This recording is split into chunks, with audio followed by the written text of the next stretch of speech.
My name is Genevieve Thornton, and I'm 34 years old. 6 months ago, I sat in a lawyer's office and watched my parents hand my sister everything: the house, the business, the trust fund, while I got nothing. "You've always been difficult, Jen," my mother said, her voice cold and final. My sister smiled. The lawyer said nothing. I stood up, looked at Eleanor, and walked out without a word. Last week, my phone lit up with 47 missed calls.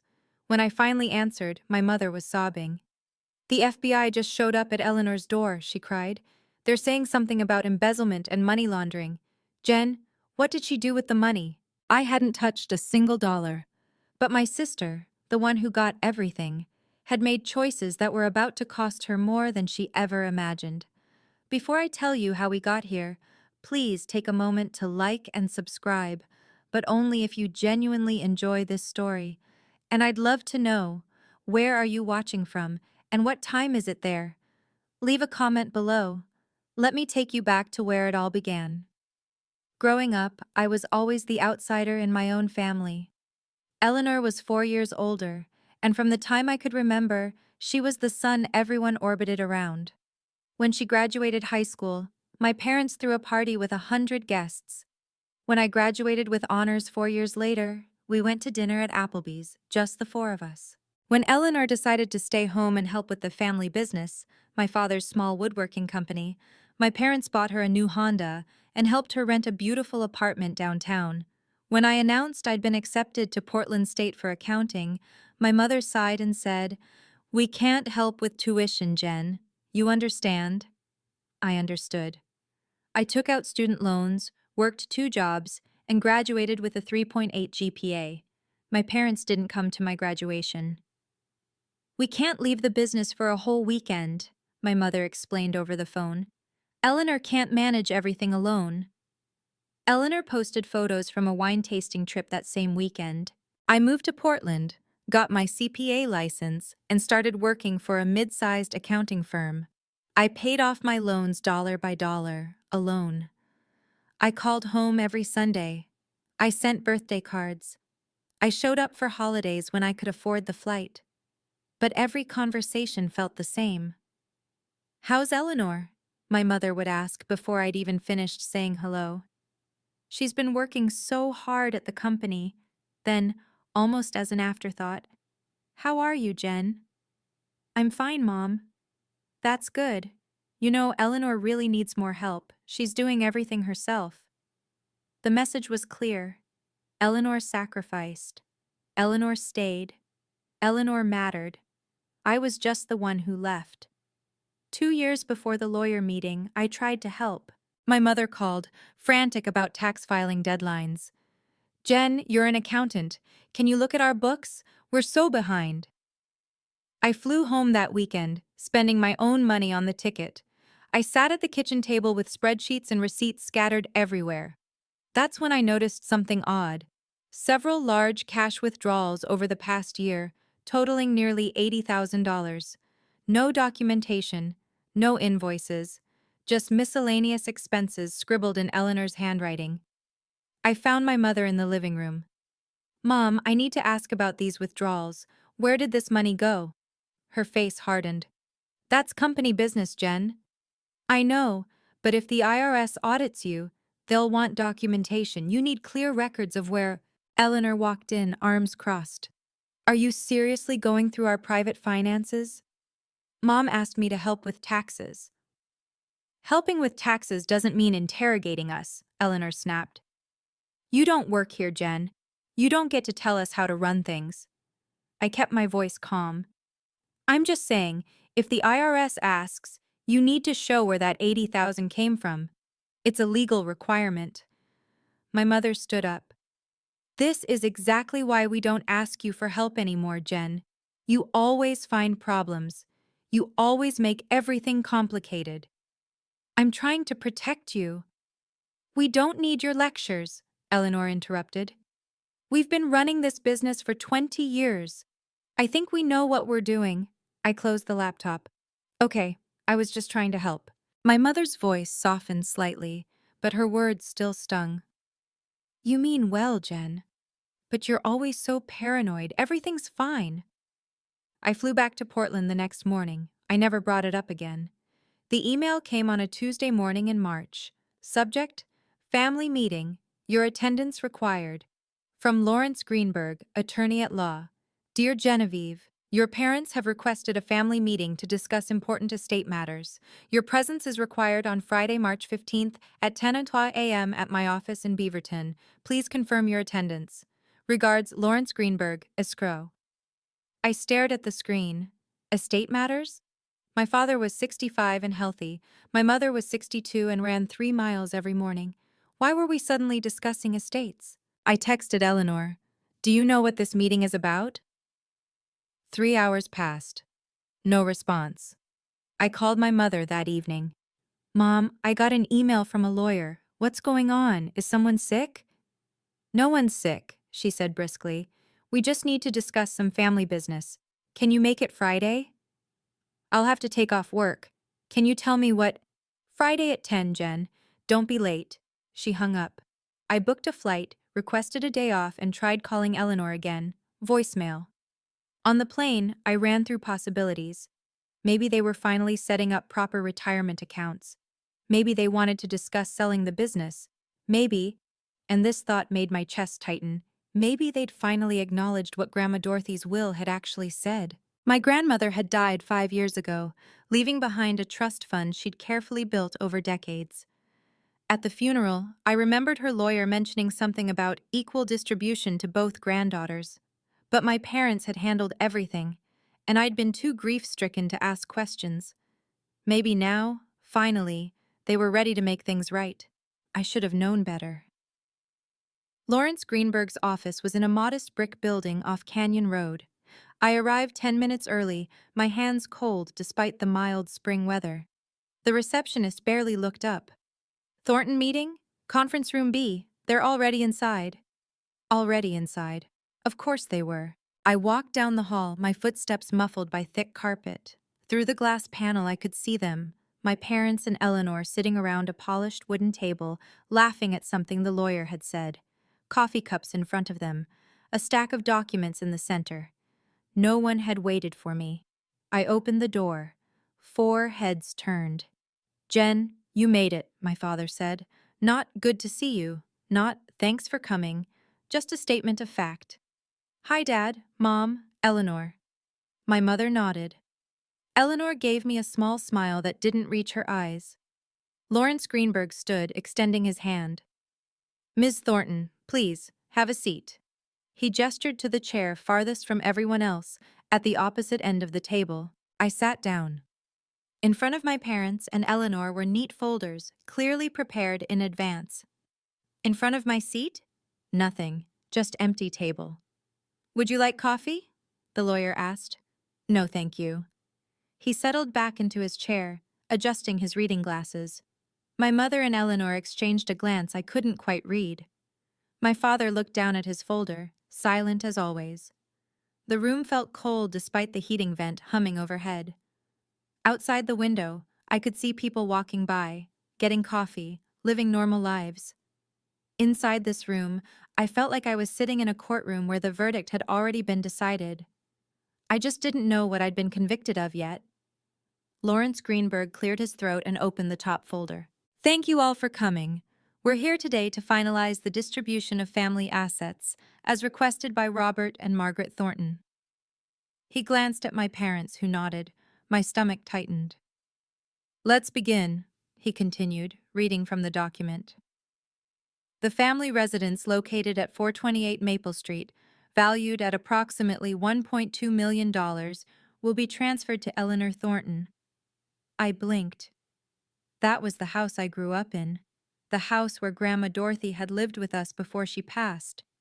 The business, Thornton Custom Woodworks, including all assets, inventory, and client contracts, will also be transferred to Eleanor Thornton. Eleanor reached for her coffee, her expression carefully neutral. Additionally, the family trust fund, currently valued at $800,000, will be placed under Eleanor's sole management and ownership. The room felt like it was tilting. I gripped the edge of the table. Greenberg turned the page. And for Genevieve Thornton, he paused, scanning the document. No assets have been designated at this time. The silence was deafening. I found my voice, though it came out smaller than I intended. I'm sorry, what? My mother spoke before the lawyer could respond. Jen, we've discussed this carefully as a family. This is what makes the most sense. I wasn't part of that discussion. Eleanor has been here, my father said quietly, still not meeting my eyes.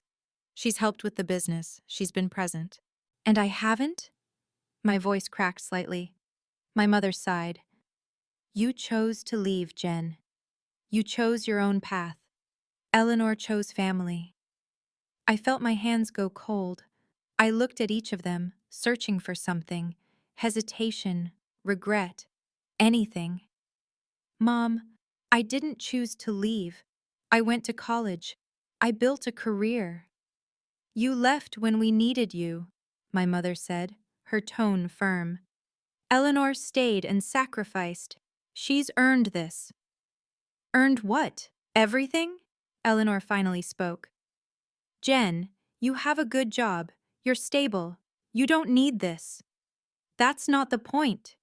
My voice was shaking now, and I hated it. This isn't about need. This is about fairness, about family. Family is about being there, my mother cut in. You've always been difficult, Jen. Always questioning everything, always making things complicated. The word hit me like a slap. Difficult. I'm difficult because I went to college? Because I built my own life? You're difficult because you only think about yourself, my mother continued. When we needed help, you were in Portland. When the business was struggling, you were busy with your career. Eleanor was here working beside us every single day. My father nodded slowly. Your sister has proven herself, Jen. We need someone dependable. Dependable. As if I'd ever let them down when they actually asked.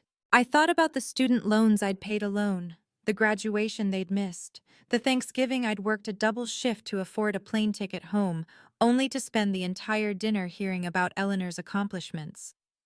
We think you'll understand eventually, my mother added, her voice softening into something almost condescending. This is what's best for everyone. I looked at Eleanor. She was staring at her coffee cup, silent. Do you have anything to say? I asked her. She looked up briefly. I think Mom and Dad have made their decision. No defense, no protest, nothing. I stood up. Lawrence Greenberg looked startled. Ms. Thornton, would you like to review the documents? You have the right to— No, thank you, I said quietly. I understand perfectly. My mother frowned. Jen, don't be dramatic. I'm not being dramatic, Mom. I'm just leaving. I picked up my purse and turned to Eleanor. She looked uncomfortable now, shifting in her seat. I smiled at her, not a bitter smile, not angry, just clear. Congratulations, Eleanor. I hope it all works out for you. Her eyes widened slightly. Jen, I mean it, I said. I really do. My father stood. Jen, you're acting like we've wronged you. This is a practical decision. The business needs continuity, and Eleanor has everything now, I finished. I get it, Dad. I looked at my mother one last time.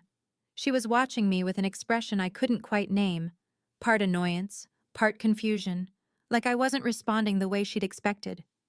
You're being childish, she said. Maybe. I walked toward the door, then paused. Just out of curiosity, what happened to Grandma Dorothy's money? She left a trust fund specifically for me and Eleanor. Equal shares. I remember that from the funeral. The room went very still. My mother's face hardened. That money went toward family expenses, the house, the business, things that benefited everyone. Including me? It benefited the family, she repeated. I nodded slowly. Right, the family. I opened the door. Jen, my mother called. Don't leave like this. Don't act like you're the victim here. I looked back at her. I'm not acting like anything, Mom. I'm just going home. I walked out and closed the door behind me. The hallway was quiet, my hands were shaking, but I didn't cry. I sat in my rental car in the parking lot for 20 minutes before I could bring myself to start the engine. My phone buzzed. A text from my mother. "You're overreacting. Call me when you calm down." I turned the phone face down. As I drove to the airport, something kept nagging at me. My mother's words. That money went toward family expenses. But that wasn't what Grandma Dorothy had said. I remembered the funeral clearly. I'd been 29, still paying off student loans, still trying to prove myself. Grandma Dorothy had been 84, sharp as ever until the very end. She'd pulled me aside at her birthday party, 2 months before she died. "I've set up a trust for you and Eleanor," she'd said, holding my hand. "Equal shares. I want you both to have security." "Grandma, you don't have to." "It's already done, sweetheart. My lawyer has everything arranged. $500,000, 250 for each of you." I'd hugged her, tears in my eyes. "Thank you." "Use it wisely, Jen. You're smart. I'm proud of you." At the funeral, her lawyer, not Lawrence Greenberg, someone else, had briefly mentioned the trust. My parents had handled everything, saying they'd take care of the details since I had to fly back to Portland for work. I'd never seen a single document. I'd never received a single dollar, and I'd never asked. I'd trusted them. By the time I boarded my flight, a plan was forming. When I got home, I would look through my old emails. Grandma Dorothy's lawyer had sent me something years ago, a courtesy copy maybe. I'd barely glanced at it at the time, too overwhelmed with grief. But I'd saved it. I saved everything. I got home to Portland at 9 p.m., exhausted and numb. I dropped my bag by the door, made chamomile tea I didn't drink, and opened my laptop. My email archive went back 12 years. I searched for Dorothy Whitfield, my grandmother's maiden name, the one she'd used for legal documents. 43 results. I scrolled through birthday messages, forwarded recipes, photos from holidays. Then, dated November 8th, 5 years ago, 2 weeks after her funeral, I found it. Subject: Estate Documents, Dorothy Ann Whitfield, from Pia Myers at myersestatelaw.com. Dear Ms. Thornton, per your grandmother's instructions, please find attached a copy of her last will and testament for your records. Should you have any questions about the distribution of assets, please don't hesitate to contact our office. Sincerely, Patricia Myers, Estate Attorney. I clicked the attachment. A PDF, 23 pages long. My hands were shaking as I scrolled through the legal language. Property disposition, personal effects. And then, on page 16, I found it. Section 7. Trust Fund Distribution. The sum of $500,000, held in trust at First National Bank, shall be divided equally between my granddaughters, Genevieve Marie Thornton and Eleanor Catherine Thornton, each receiving $250,000. $250,000. This distribution shall occur no later than 90 days following my death, administered by Patricia Myers, escrow equal shares, no later than 90 days.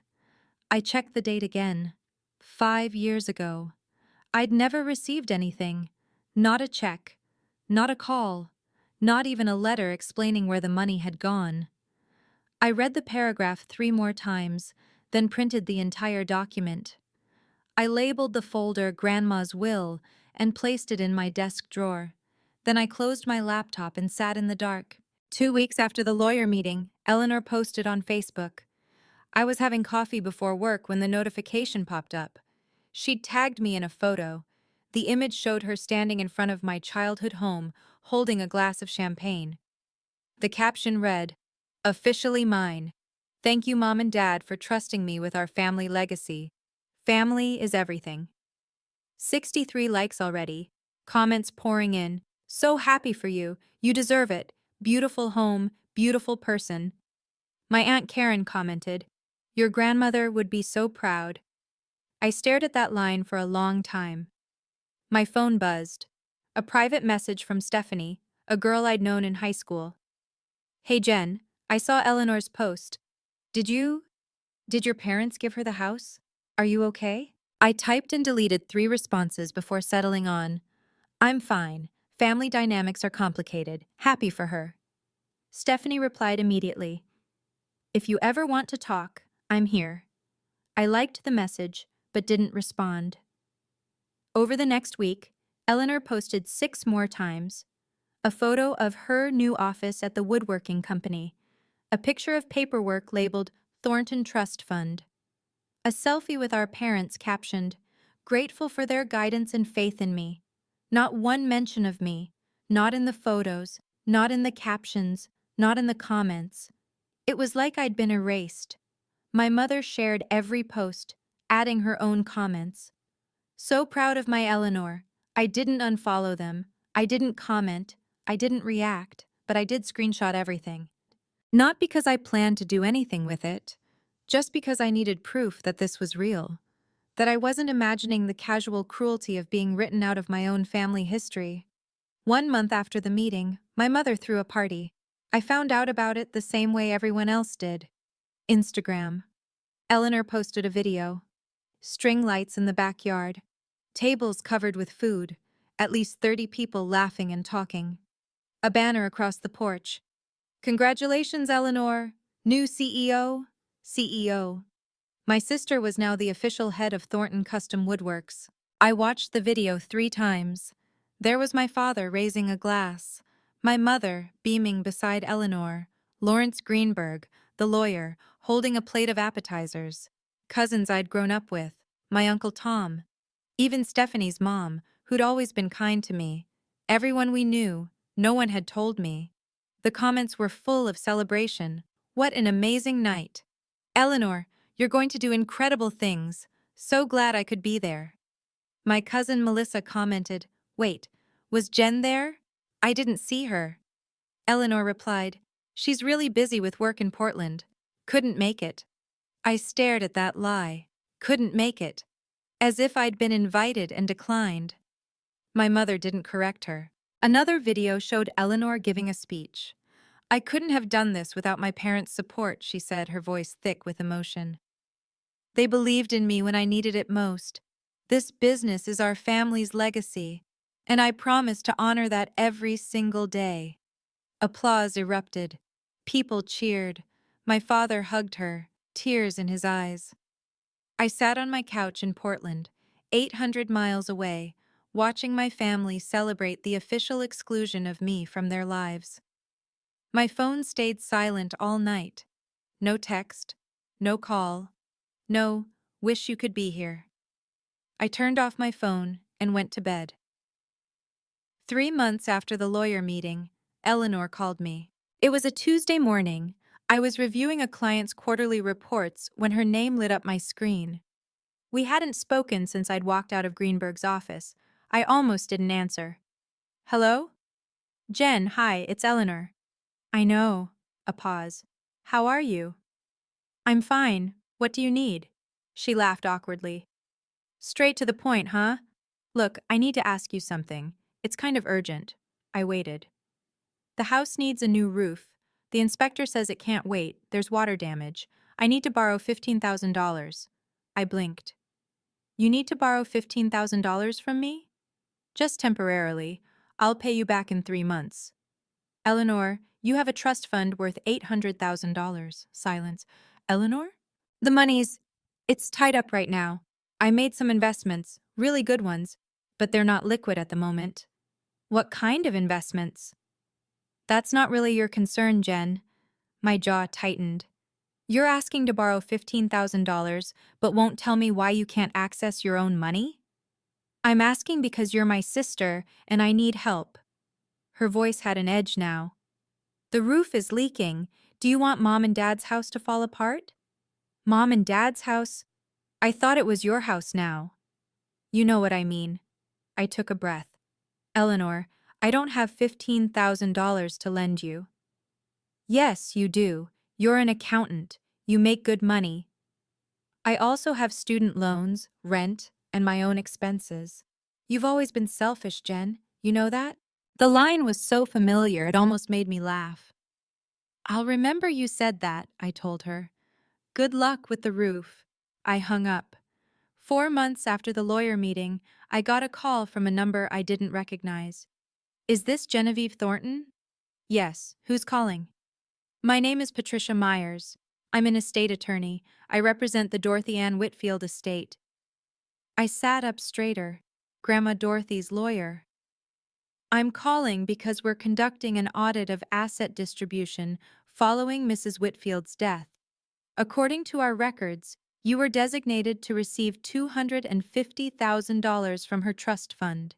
Can you confirm whether you received those funds? My heart started pounding. No, I never received anything. Received. A long pause. Nothing at all? No check? No wire transfer? No communication from our office or the bank? Nothing. My parents told me the money went to family expenses. I heard typing on the other end. Ms. Thornton, according to the trust documents, that money was specifically designated for you and your sister individually.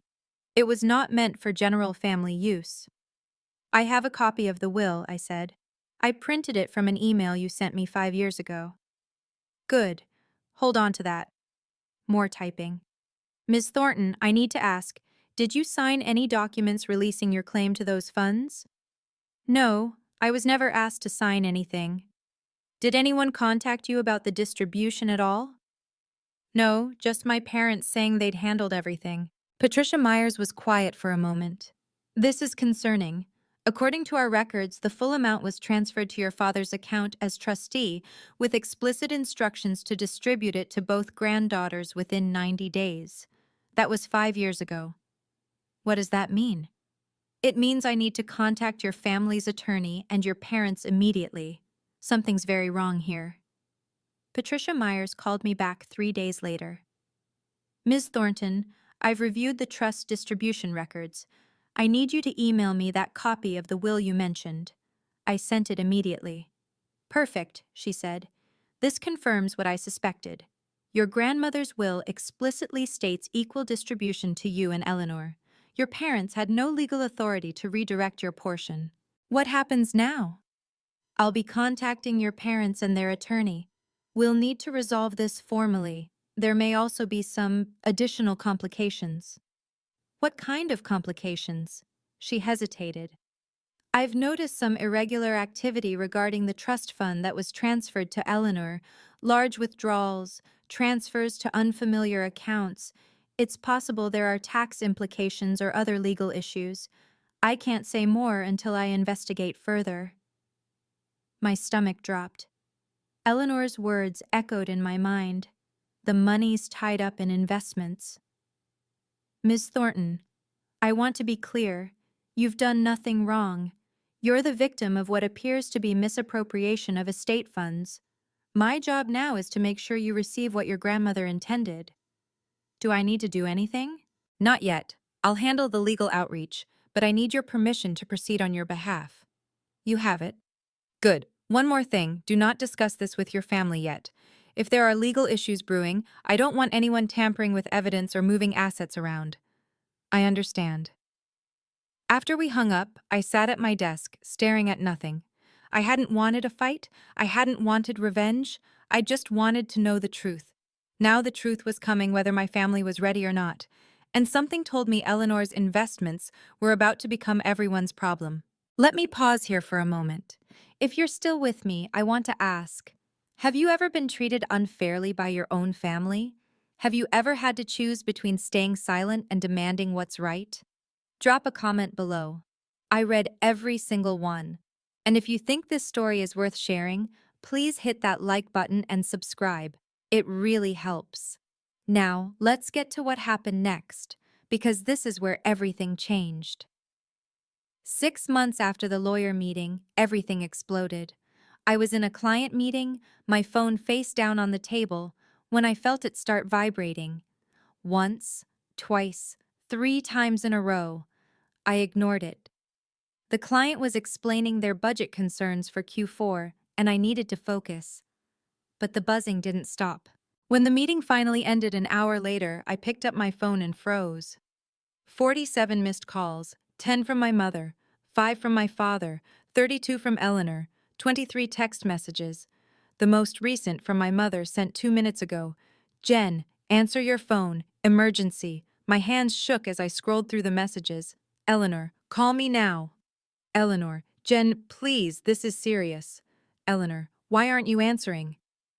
My father. Pick up my mother. This is urgent.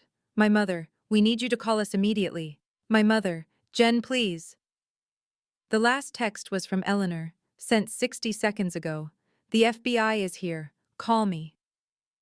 My heart stopped. I stepped into an empty conference room and called my mother back. She answered on the first ring.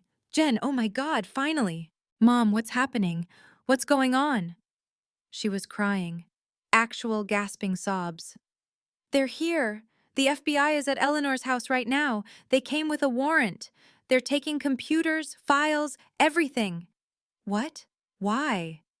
They're saying something about embezzlement, money laundering. Jen, what did Eleanor do with that trust fund money? I gripped the edge of the table. Mom, I didn't touch that money. I never received any of it. But Eleanor said what? My mother's voice broke. She said you reported her for something. She said this was your fault. Mom, I didn't report anyone, I said slowly. I don't even know what's happening. They're questioning her right now. They showed her documents, transactions, account numbers. Jen, they think she stole money. From who? I don't know. My mother was hyperventilating. They mentioned fraud, international transfers, some kind of investment scheme. Your father's been trying to call his lawyer, but no one's answering. I heard shouting in the background. My father's voice, angry and desperate. Jen, you have to help. You're an accountant. You understand these things. You can explain to them that Eleanor didn't know. Mom, stop. My voice was firmer than I'd ever used with her. I can't help with this. I don't know anything about Eleanor's finances. But you work with the FBI on tax cases, don't you? No, Mom. I work with the IRS sometimes. That's completely different. Well, you have to do something. She's your sister. I'm not involved in this. There was a crash in the background, the sound of something heavy falling. My mother screamed, Mom! Mom, what's happening? They're taking everything. The computers from the office, the filing cabinets. Jen, they're treating her like a criminal. My father's voice came through, distant but clear. Margaret, get off the phone. The lawyer said not to talk to anyone. This is our daughter, my mother shrieked back. Then, to me, Jen, please, please help us. We don't know what to do. I closed my eyes. Mom, you need to hire a criminal defense attorney, not a family lawyer, a criminal attorney. Criminal? She started sobbing again. My baby girl isn't a criminal. Then she'll need a lawyer to prove that. How can you be so cold? I didn't have an answer. I hung up and immediately Googled FBI raid Beaverton, Oregon. The first result was from the local news posted 20 minutes ago. FBI raids local business owner's home in financial fraud investigation. Federal agents executed a search warrant Friday morning at a residence in Beaverton, Oregon, as part of an ongoing investigation into alleged money laundering and investment fraud. Sources say the investigation involves connections to an international pyramid scheme that defrauded investors of millions of dollars. The homeowner, whose identity has not been released pending charges, allegedly transferred over $600,000 into accounts linked to the scheme. Authorities are investigating whether the individual knowingly participated or was also a victim. $600,000. The trust fund had been $800,000. Eleanor had clearly spent or transferred most of it. I called Patricia Myers, Grandma Dorothy's estate lawyer. Miss Thornton, I was about to call you, she said. Are you aware of what's happening with your sister? I just heard. My mother called me in a panic. I want to assure you, you're not implicated in any way. The FBI contacted me yesterday to verify your portion of the trust. I confirmed you never received your funds, and they've cleared you from the investigation. Relief flooded through me. What happened? What did Eleanor do? From what I understand, she was approached by an investment group promising high returns. She transferred a substantial amount from the trust into their accounts. Turns out the group was a front for an international money laundering operation. Did she know? That's what they're investigating. If she didn't know, she's a victim. If she ignored warning signs or helped facilitate transfers, she could face charges. I thought about Eleanor's evasiveness when she'd asked to borrow money. The money's tied up. How bad is this? I asked. Very. That night, Eleanor called me. Her voice was raw, like she'd been crying for hours. Jen, please, I need your help. Eleanor. I didn't know, okay? I didn't know it was fake. This guy, he was so professional. He had documents, references, everything looked legitimate. What guy? His name was Marcus Sheffield. He said he ran a venture capital fund. He showed me portfolios of successful investments. He said I could double my money in 2 years. I closed my eyes. Did you verify any of it? He had a website, an office, other investors. Did you check with the SEC? Did you talk to a financial advisor? Silence. Eleanor, you moved $600,000 without doing due diligence? I trusted him, she shouted. Then softer. I thought I was being smart. I thought I was growing the family wealth. That wasn't family wealth, half of it was mine. I was going to tell you, after it doubled, I was going to give you your share and more. That's not how this works. She started crying again. They're saying I could go to prison, Jen. The FBI agent said if I helped them, if I cooperated, I might avoid charges, but I need a lawyer, and lawyers are expensive, and You have $800,000. I don't! It's gone. It's all in Marcus's accounts, and they're frozen now, and I can't access anything. What about the house? The business? We need to sell them to pay for the lawyer. Her voice cracked. Jen, you're an accountant. You understand this stuff. Can you come here? Can you explain to the FBI that I didn't know, that I'm not a criminal? Eleanor, I can't do that. Why not? You're my sister. Because I don't know if you're telling the truth. The line went silent. My father called the next morning. Jen, we need to talk about what you're going to tell the FBI. I'm not telling them anything, Dad. I'm not involved. You could help. You could vouch for Eleanor's character. Dad, character references don't matter in fraud investigations. They care about evidence. Then help us find evidence. Go through the documents. You're trained for this. I'm an accountant, not a criminal defense investigator. His voice hardened. Why are you being so stubborn? I'm not being stubborn. I'm protecting myself. From what? From your own family? From legal liability. I kept my voice calm. Dad, if I get involved and say the wrong thing, I could be called as a witness. I could be subpoenaed. This is serious. Your sister is facing prison. I know, and I'm sorry, but 2 years ago, I warned you about the financial irregularities in the business. I told you something was off. Do you remember what Mom said? Silence. She said I was paranoid. She said I was making things complicated. You all shut me down. That was different. It wasn't different, Dad. You didn't want to hear it then, and now you want my help? After you gave Eleanor everything and left me with nothing? We gave her responsibility. That's not the same as, you gave her my inheritance, Dad. Grandma Dorothy's money was supposed to be split equally. You let Eleanor take it all and use it however she wanted. Now it's gone, and you're surprised? We thought we were doing the right thing. For who? He didn't answer. I'm sorry this is happening, I said quietly. I really am, but I can't fix it. Eleanor made her choices. Now she has to face the consequences. My father's voice was cold. You've become very hard, Jen. No, Dad, I've become honest. He hung up. I need to pause again and ask you something. Do you think I should have helped them? Is there ever a time when forgiveness becomes letting people take advantage of you? Leave your thoughts in the comments. I genuinely want to know what you think. If this story resonates with you, please like and subscribe. We're almost at the end, and you'll want to hear how this all turned out. Let's keep going. That evening, I sat down and wrote an email. I wrote it carefully, choosing every word with precision. This wasn't about anger. It was about clarity. To Robert Thornton, Margaret Thornton, Eleanor Thornton. Subject: My position.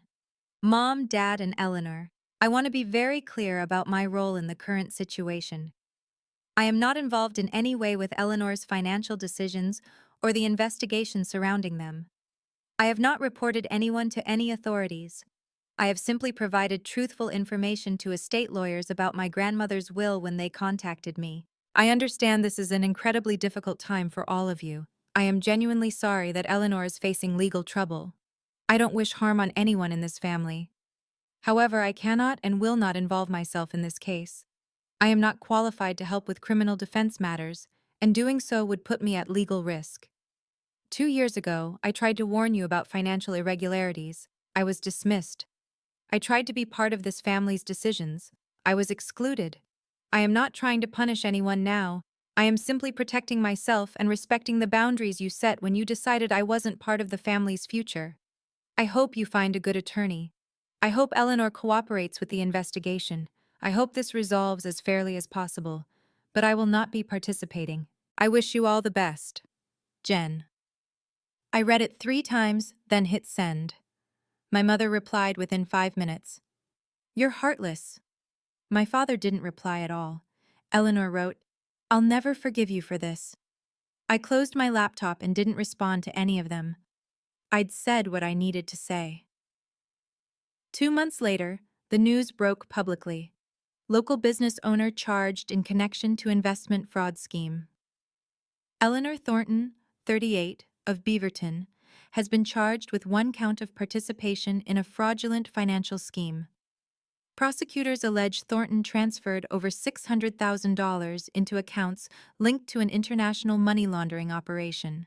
Thornton's attorney maintains she was a victim of the scheme and cooperated fully with investigators. As part of a plea agreement, Thornton will avoid jail time, but must pay $200,000 in fines and complete 500 hours of community service.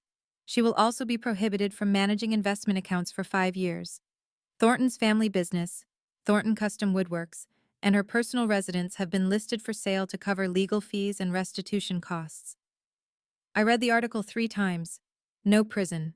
That was something. But Eleanor's life as she knew it was over. The business my father had built over 30 years, gone. The house I grew up in, gone. The trust fund Grandma Dorothy had carefully saved, gone. And the family's reputation in our small community, destroyed. I searched Facebook and found that Eleanor had deleted her account. My mother's profile was still up but set to private. The congratulatory posts from the party were gone. My inbox had one new message from my Aunt Karen. I always knew something was off. I'm sorry you got cut out, Jen. You deserved better. I didn't reply. I wasn't celebrating.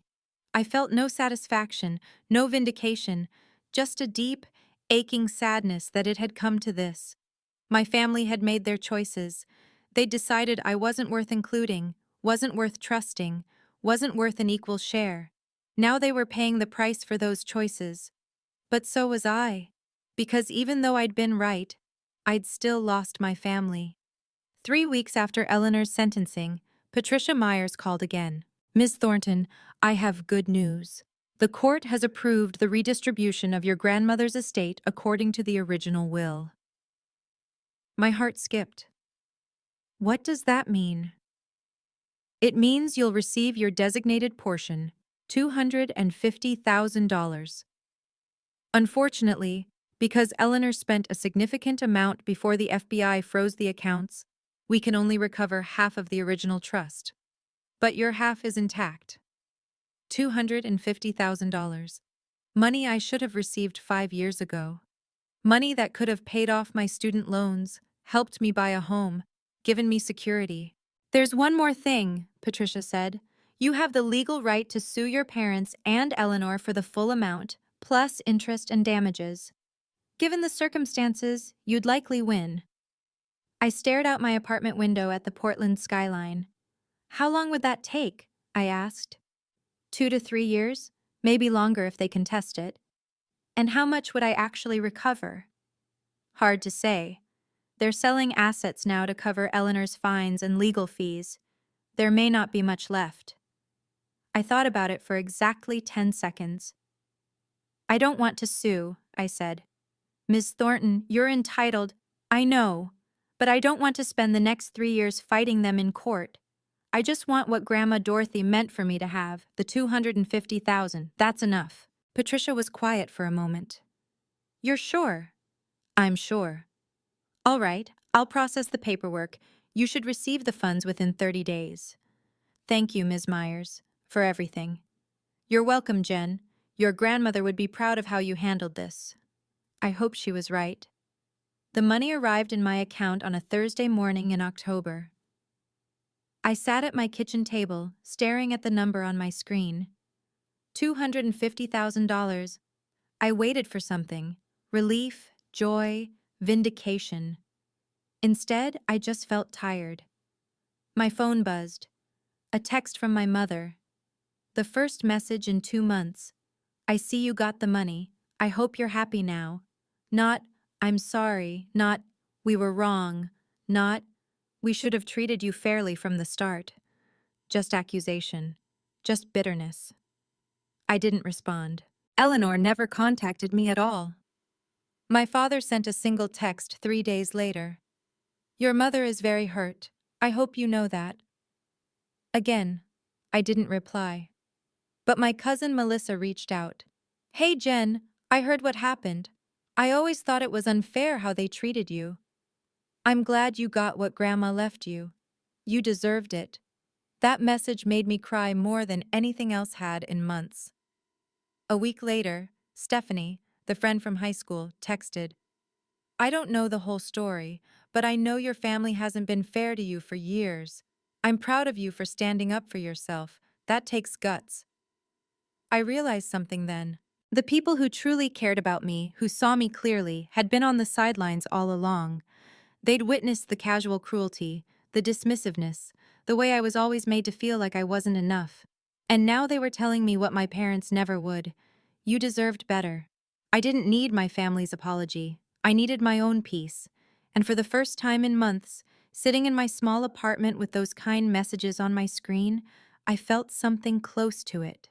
I spent 2 weeks thinking carefully about what to do with the money. The first thing I did was pay off my student loans, all $47,000. I clicked the Pay in Full button and watched the balance drop to zero. For the first time since I was 22 years old, I owed nothing. Next, I put a down payment on a small one-bedroom condo in Southeast Portland. Nothing fancy, just a place that was mine, a place no one could take from me. Then I did something that felt right in a way I couldn't fully explain. I contacted Portland State University and set up a scholarship fund in my grandmother's name, the Dorothy Ann Whitfield Scholarship for first-generation college students. $50,000. Enough to provide $5,000 annually to 10 students who, like me, were doing it alone. Students whose families couldn't or wouldn't help. Students who needed someone to believe in them. The rest, about $100,000, I put into savings. Not for anything specific. Just for security. For breathing room, for the future, I didn't buy a new car. I didn't go on an extravagant vacation. I didn't post about it on social media. Instead, I sat at my new kitchen table in my new condo, drinking tea and looking out at the city, and I felt something I hadn't felt in a very long time. Freedom. That night, I wrote a letter I never sent. Dear Grandma Dorothy, thank you for believing in me. Thank you for seeing me as someone worthy of investment, even when my own parents didn't. I'm using your gift wisely, not just for myself, but to help others the way you helped me. I miss you. I love you. And I promise to make you proud. Jen. I folded the letter and put it in a drawer. 6 months after I moved into my condo, I sat by the window on a Saturday morning and thought about that day in the lawyer's office. The day my parents had handed my sister everything and called me difficult. The day I'd smiled and walked away. I used to think that moment was my lowest point. the ultimate rejection. But now I understood. It was actually the beginning of my freedom, because walking away from that table meant I stopped waiting for them to see my worth. I stopped trying to earn their approval. I stopped shrinking myself to fit into a family that had no space for me. Had I wanted things to be different? Of course. Did I wish my parents had loved me and Eleanor equally? Every single day. But wishing didn't change reality, and reality was this. My family had made their choices. They'd decided long ago who mattered and who didn't. That wasn't my fault. It wasn't my responsibility to fix. And it certainly wasn't my job to set myself on fire to keep them warm when they'd never once offered me a match. Some people might think I should have helped Eleanor when she got in trouble. That family means showing up no matter what. But I'd learned something important. Love without respect isn't love, it's exploitation. And boundaries aren't cruelty. They're self-preservation. I didn't win. Not really. I didn't get my family back. I didn't get an apology. I didn't get validation. But I got something better. I got myself back. The version of me who knows her value doesn't come from other people's approval. The version who can sit in a quiet room and feel at peace. That's not winning in the way movies show it, but it's the only win that actually matters. If there's one thing I want you to take from my story, it's this. Boundaries are not mean. They're not selfish. They're not evidence that you don't love someone. Boundaries are the way you teach people how to treat you. For years, I accepted being treated as less than because I thought that's what family required. I thought if I just kept showing up, kept being patient, kept proving myself, eventually they'd see me. But people who don't want to see you never will. And that's not your failure. It's theirs. I learned that loving someone doesn't mean accepting their mistreatment. It doesn't mean sacrificing your dignity to maintain a relationship. It doesn't mean setting yourself on fire to keep them warm. Sometimes, the most loving thing you can do, for them and for yourself, is to step back and let them face the natural consequences of their choices. I didn't report my sister. I didn't sabotage my family. I didn't seek revenge. I just stopped protecting them from themselves. And when the truth came out, when Eleanor's choices caught up with her, when my parents' favoritism left them with nothing, I didn't celebrate, but I also didn't rush in to fix it. Because fixing it would have required me to betray myself, again. And I was done doing that. Boundaries aren't walls. They're doors. You decide who gets to walk through. You decide what behavior you'll accept and what you won't. You decide when enough is enough. And if people call you difficult for having standards, let them. Their opinion of you isn't your responsibility. Your peace is. I chose peace. And for the first time in my life, I didn't feel guilty about it. Thank you for listening to my story. If you've ever had to set boundaries with people you love, drop a comment below. You're not alone in this. Please like and subscribe if you want to see more stories like this one, and check the description for resources on family boundaries and financial protection. I'll see you in the next video. Remember, you deserve to be treated with respect. Always. Last month, something unexpected happened. I was making coffee on a Sunday morning when I got an email. The sender, Eleanor Thornton. Subject line, no subject. I stared at it for a long time. My finger hovered over the delete button, then over the open button. I did neither. Instead, I moved it to a folder labeled later and closed my laptop. Maybe one day I'll read it. Maybe I'll find out she's finally ready to apologize, or to take accountability, or to acknowledge what she did. Maybe the email says she's sorry, or maybe it says she still blames me. I don't know. And right now, I don't need to know. Because I've built a life I'm proud of. A life where I wake up without dread. Where I make my own choices. Where I'm not constantly trying to prove I'm worth something to people who've already decided I'm not. I have friends who see me, a job I'm good at, a home that's mine. I have peace.